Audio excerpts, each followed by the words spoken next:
Renault is electrifying the family car experience with the all-new Scenic E-Tech Electric. Let's dive into the details of this revolutionary vehicle. Unveiled at the IAA Mobility Show in Munich in September 2023, the Scenic E-Tech Electric completes Renault's range of electric vehicles in the C segment. Combining electric modernity, useful technologies, and a sustainable design, it reinterprets the DNA of the family car to meet the challenges of its time.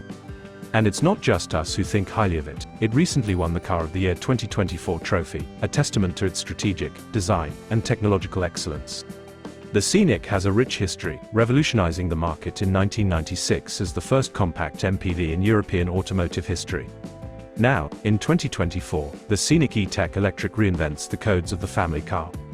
Equipped with a 100% electric powertrain, it boasts a WLTP range of up to 625 km and quick charging of up to 150 kilowatts, meeting the needs of modern families. Step inside, and you'll find a cabin designed for comfort and well-being. It offers benchmark interior space, thanks to its dedicated electric platform and innovative features like the Solar Bay pacifying sunroof. Driving pleasure is a priority with a power output of up to 160 kilowatts, compact dimensions, and dynamic, agile driving perfect for every journey. Built at the Ampere plant in Douai, France, the Scenic E-Tech Electric symbolizes local and sustainable manufacturing. Over 54% of its parts are sourced locally, and it represents a focus on short-circuit production. This fifth generation is not just about manufacturing, it's about sustainability. Up to 24% of the vehicle's materials comply with circular economy principles, and 90% of its mass can be recycled.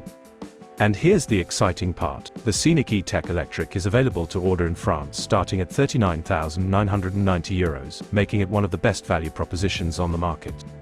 The Renault Scenic E-Tech Electric, a blend of innovation, sustainability, and driving pleasure.